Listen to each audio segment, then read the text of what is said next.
on Charlotte.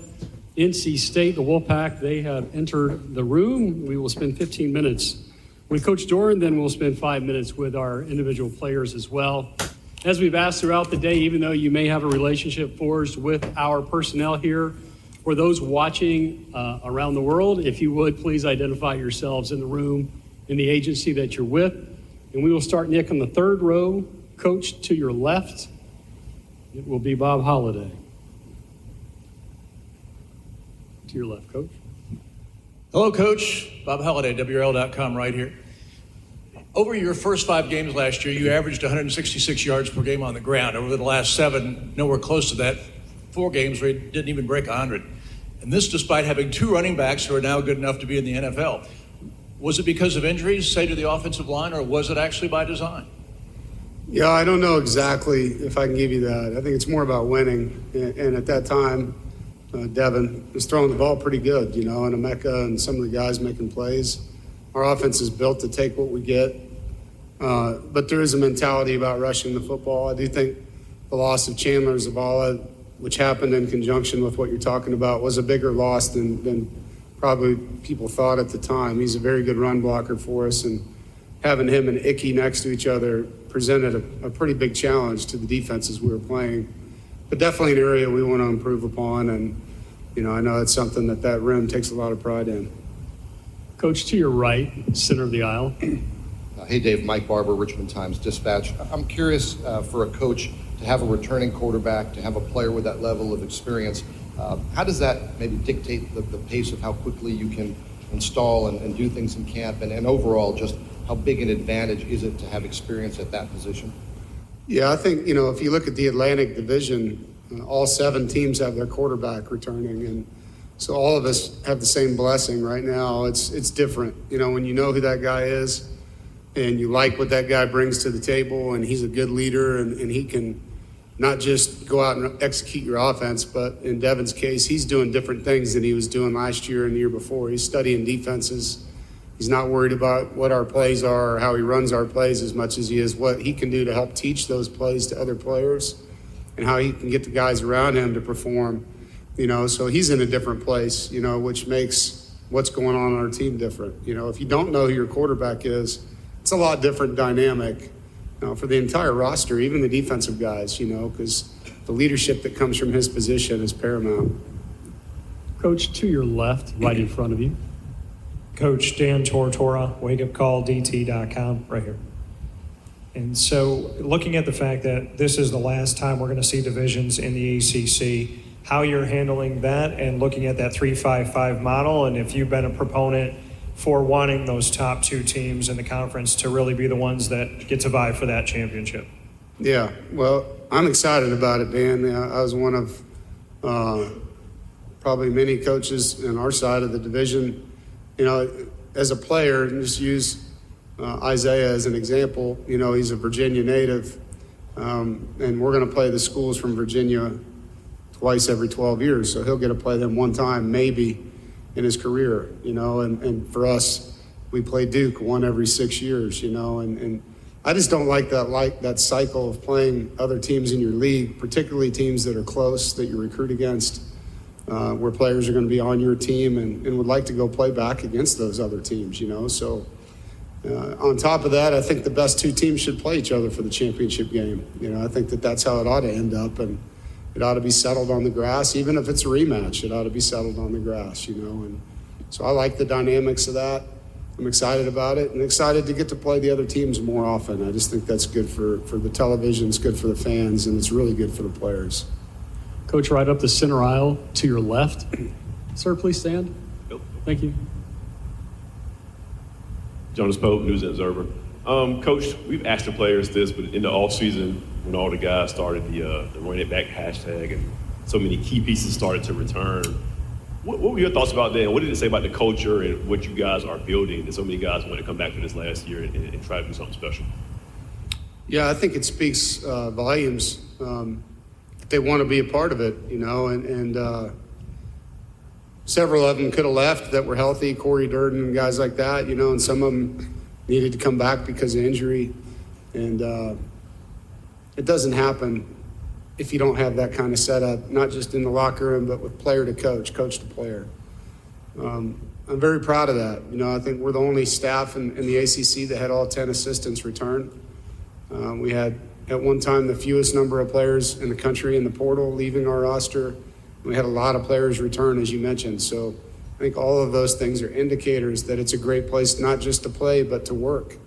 And so I'm very proud of that because it hasn't always been that way. It's taken time, not just on my behalf, on the players' behalf, on the coach's behalf, the chemistry, getting it right.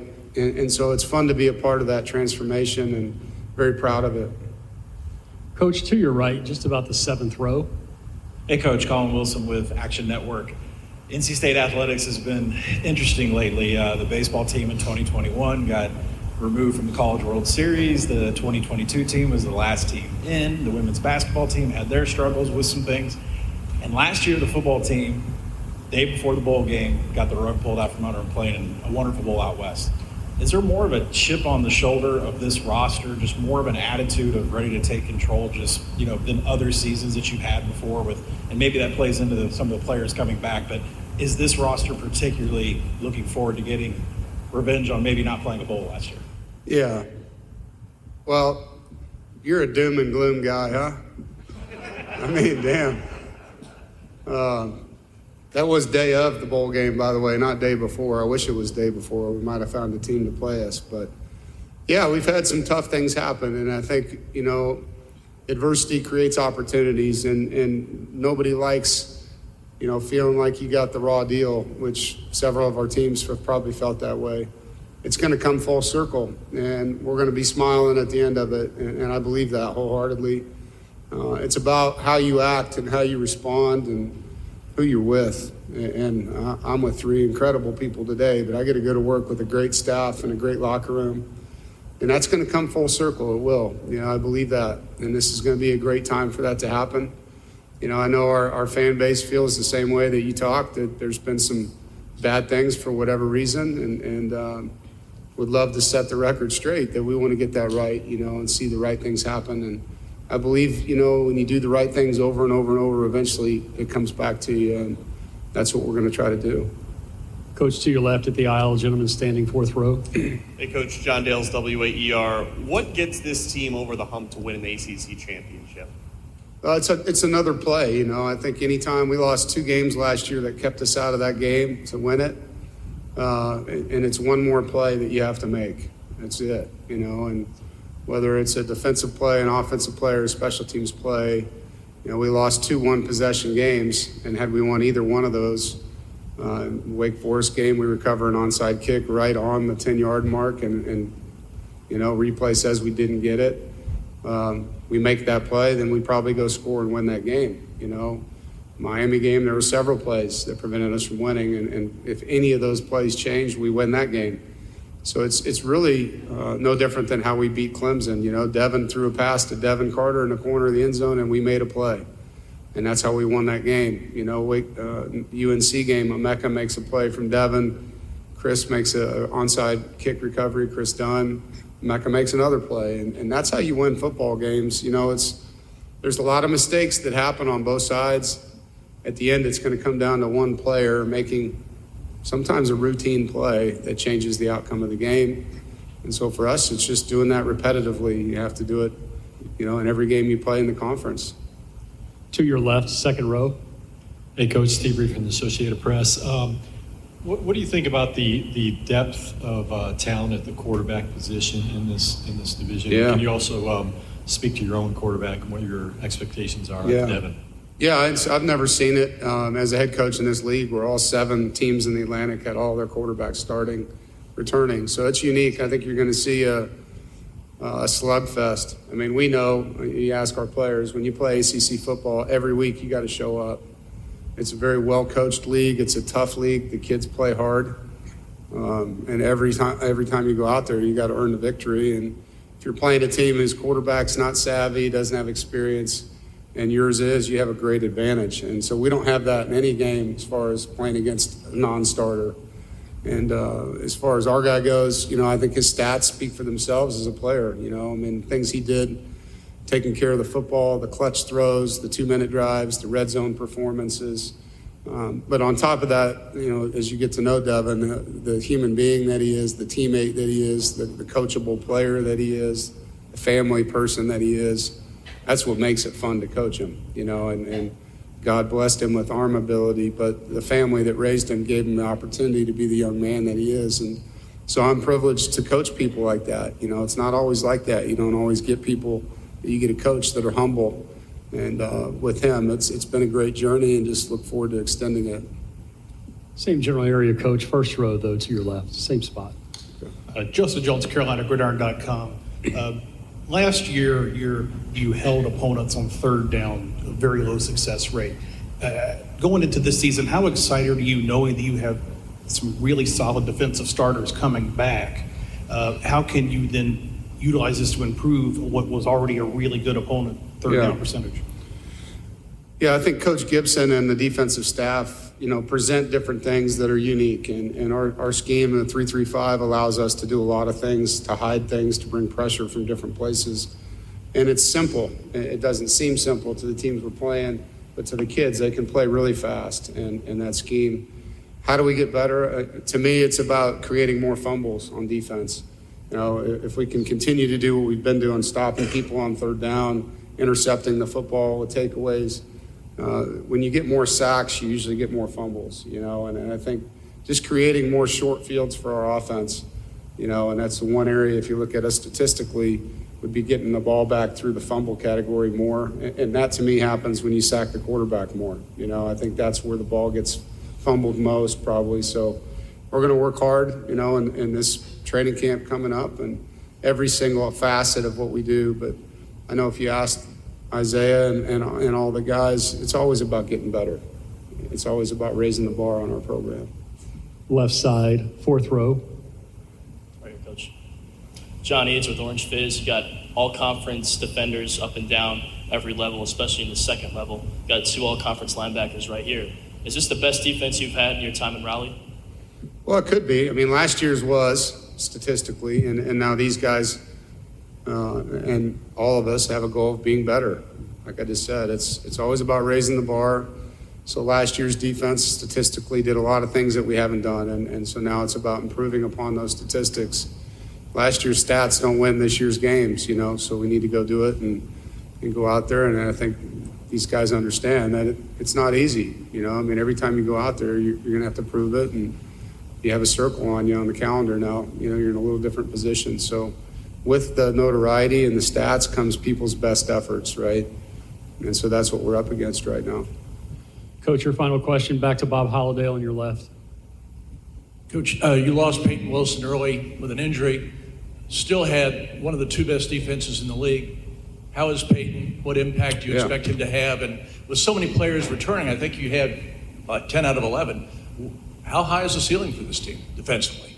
It's interesting because last year there was one towards the end. It might have been the bowl game, but we had 8 starters out going into the bowl. I think we played UNC with 7 starters out on defense.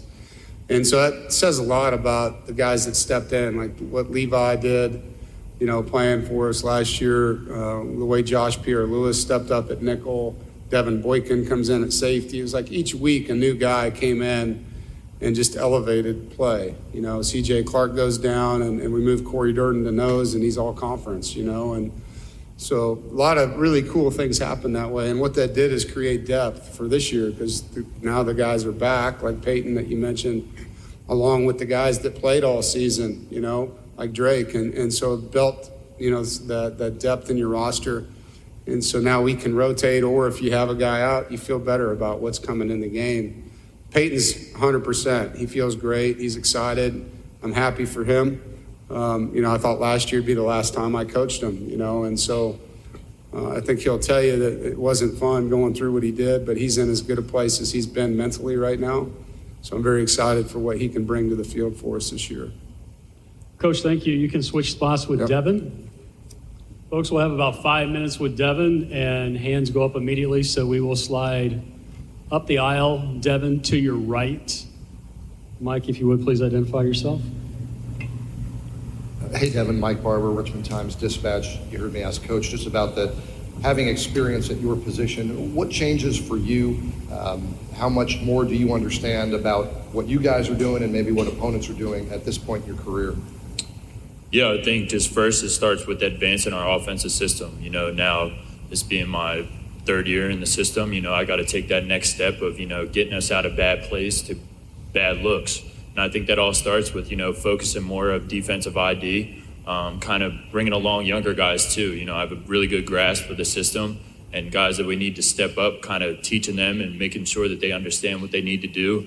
And just in general, having the whole offense understand from my perspective, just being in the system for a good amount of time and just keep collaborating with Coach Beck.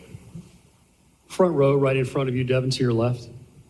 Dan Tortora, wakeupcalldt.com. Your left tackle obviously moved on to the NFL. Just what you can say about what he brought to the line and who you see stepping up there to fill in those shoes as you get set for the season.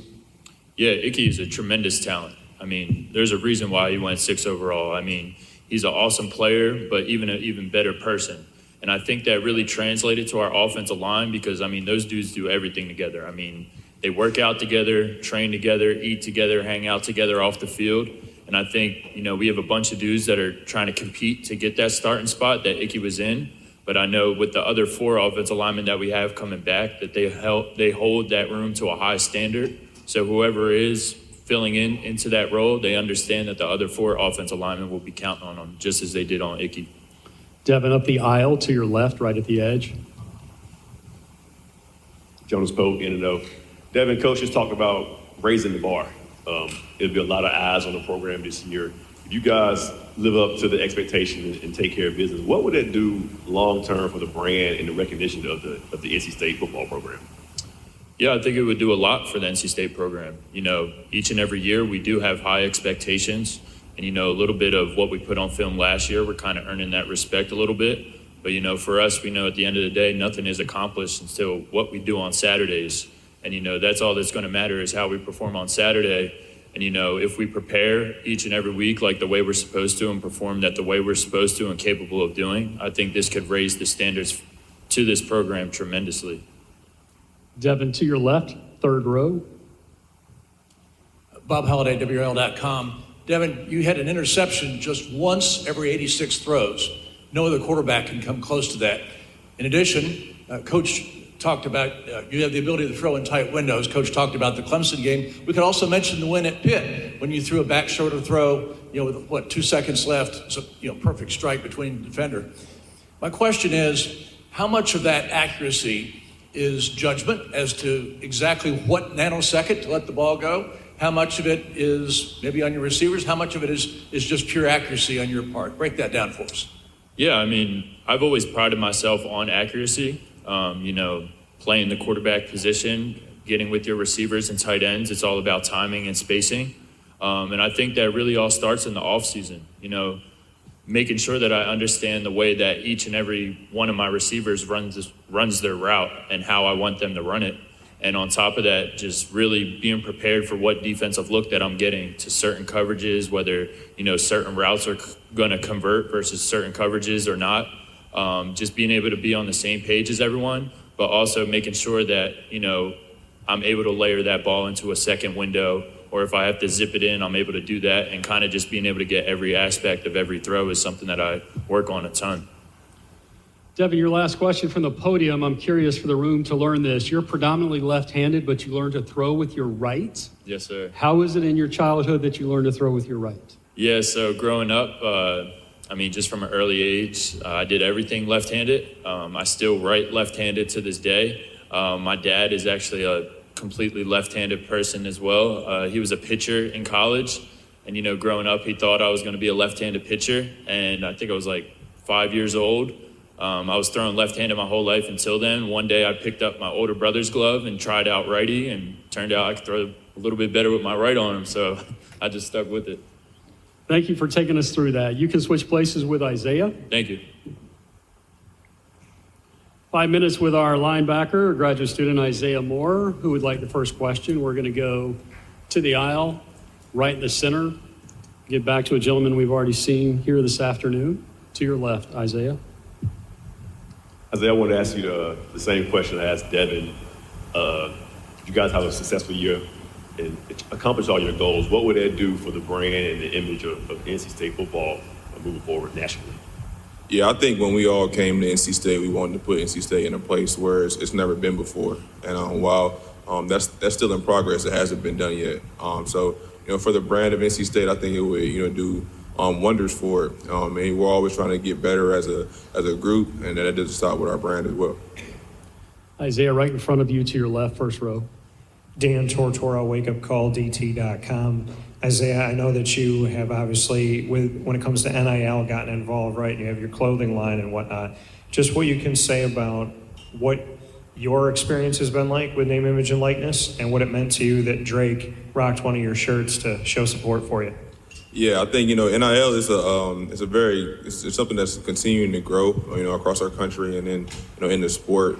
I think it provides student athletes with a great platform to not only build just monetary value right now, but have some longevity as well with an increasing platform of social media and things of that nature.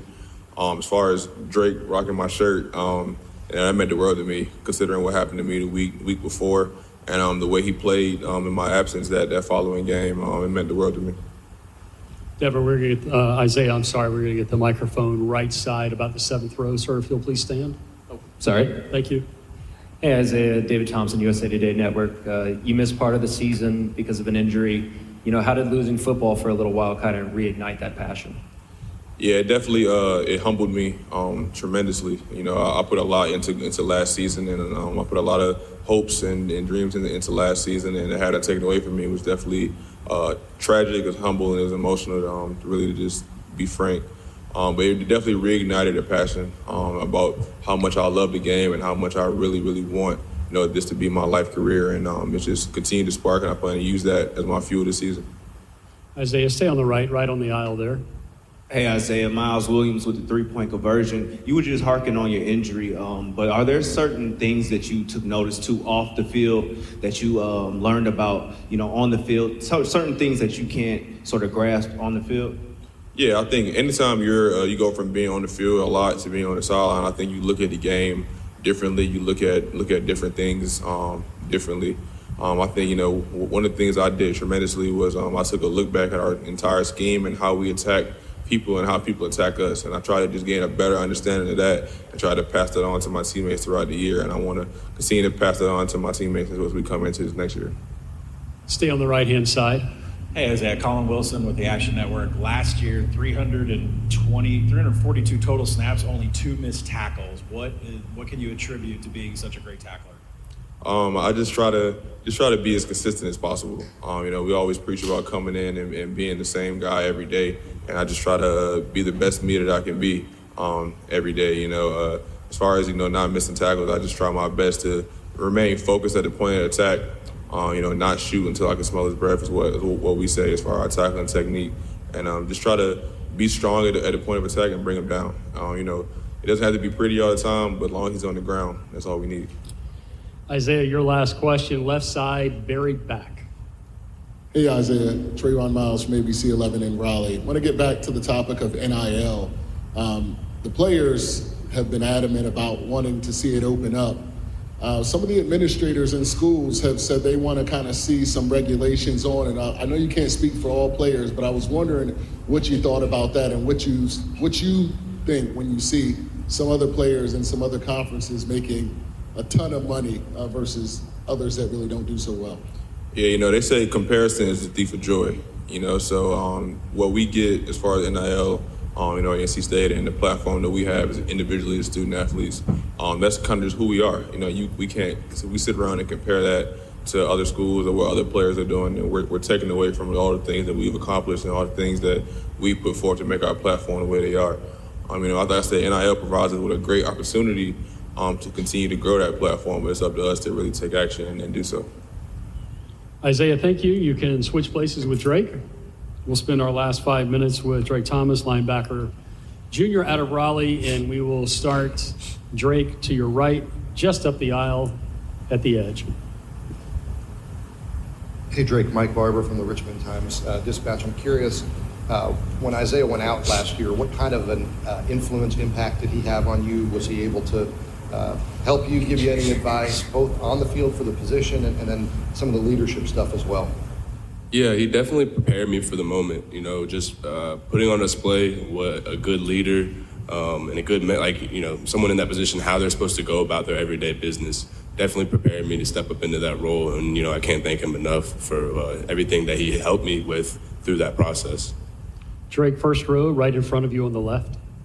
Drake, Dan Tortora, wakeupcalldt.com.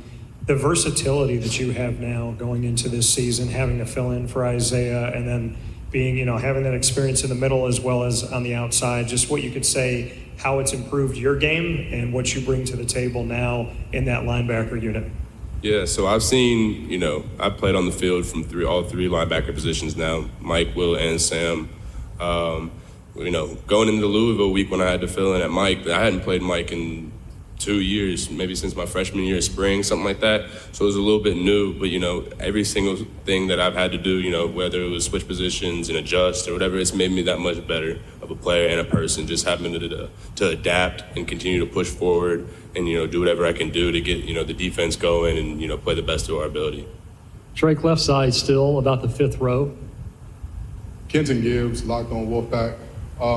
So when you have guys like Isaiah Moore and Peyton Wilson and yourself in the linebacking core, does it embolden you to be more competitive or to push to another level in moments where they aren't there? And like you said, you showed up in Louisville and made excellent plays to keep a quarterback like Malik Cunningham under wraps. Like, how does playing with guys like that impact your play?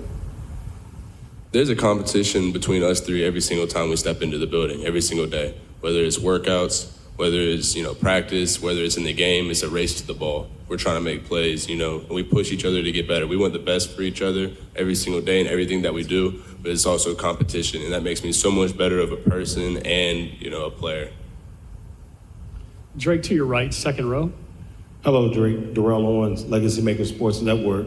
My question is this. You've had a chance to look over the offseason, kind of see, spring has went by. You've had a chance to see all your fellow teammates.